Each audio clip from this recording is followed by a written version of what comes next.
Let's take with the story getting in breaking inputs. The BJP is now accusing the TMC of allowing violence and chaos in West Bengal from Farakka to Chakulia. Roads and trains have been blocked. Stone pelting is continuing and thousands of people, including women and children, are stranded. The party says lawlessness shows the state is under TMC-backed hooligans with no police action to restore order. Listen to the reaction coming in from BJP's Farakka Block. See, a similar kind of pattern was also observed during the when CA was passed in the Lok Sabha and Rajya Sabha, and also during the Waqf. So it's a pattern. So it is nothing to relate with SIR or CA or the Waqf. The main thing is the communal Muslim force. Some portion of the Muslim community has become, actually they have been radicalized by the preachers, those are from Bangladesh, and some people from this part of the state also. They are ready to disrupt the normal life. Remember, Shukanto Majumdar is currently talking about this lawlessness in Bengal, which actually has a pattern. He's referring to what happened during the time when CA was also being passed. And this time around, he's saying that Bengal is no stranger to this kind of communal violence, also often that it's labelled as it is complete lawlessness, anarchy on the streets of West Bengal. And that is also something that the Supreme Court had weighed in on.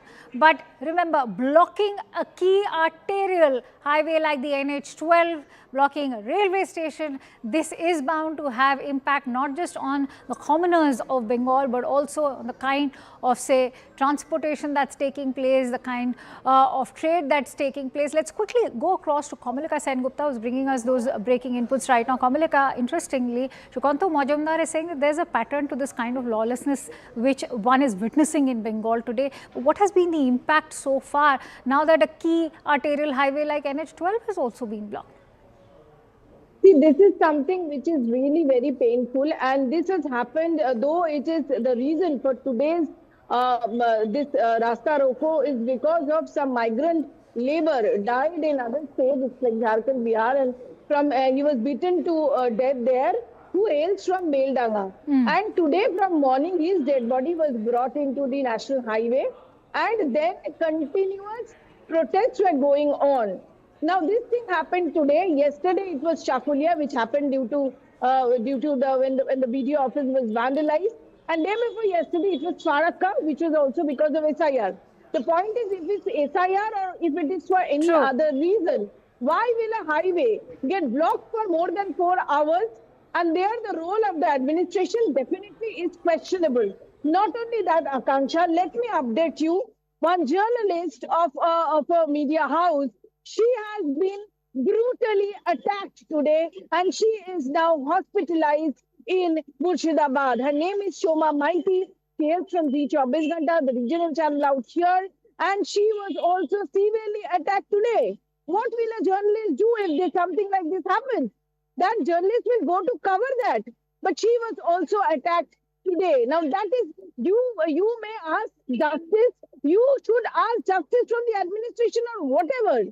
What led these people attack a journalist is also a question, and definitely for the last 48 hours with SIR, it is being seen. People are harassed, people are being called for hearing. There are ways of protest, but why vandalize a video office? And there, the Trinamool Congress MLA himself was present there, Farakka, and when I asked him that why there should not be FIR against him, then he said that, and the statement which he made, that the Ram paper was getting cleared and the Rahim paper was not getting cleared. So it's very interesting that you mentioned the presence of the TMC MLA, and my apologies for having interrupted you there, but shed light on BJP's own claims that this is in fact something that is being orchestrated by the TMC, as has been witnessed in the past. And it's interesting that you highlight that there was a TMC MLA present. Yes, that is what is something which is concerning. The fact not only that today Chief Minister, while she was on her way to North Bengal, when she was also asked all these questions, he said that people to remain calm, but she also stood by the minorities. That is also a question. Obviously, if there is a problem, the chief minister and the administration will stand by the people. But the point is, look at the lawlessness on ground. Why this lawlessness is not being controlled? And we have seen such type of lawlessness is during the walk-off vote also. During the walk-off. Now the point is, the Trinamool is saying that the BJP is behind that. The BJP is saying that the Trinamool is behind that. But the fact is there is lawlessness on the ground. 4 hours, the national highway is being blocked. Trains have stopped. Not only that, a BDO office in Chakulia vandalized like anything. They were set on fire. Police was attacked. What's going on? That's a big question. There are definitely people can protest if they have problem with SIR. But that does not mean that they will be on roads. And the Trinamool Congress MLA going there in that BDO office itself is definitely a very big concerning. So who is inciting the crowd? Also, Kamalika, the pattern that's emerging now is that the TMC is communalizing, say, a pan-India exercise like even the SIR. What is one to make of, say, the BDO's office being attacked, the Ram Rahim analogy being drawn just when identification proof is being asked for a pan-India exercise that every Indian is undergoing currently? Yes, and the point is they may raise the point politically. That is okay. There are if you are a citizen of India, then you have various ways to prove it. Go through those ways. But the point is taking law into their hand, and specifically Akanksha, what happened today when a journalist went there to cover it, she was severely attacked there. She's now in hospital. That is something which is really concerning. What would a journalist do if something like this happens?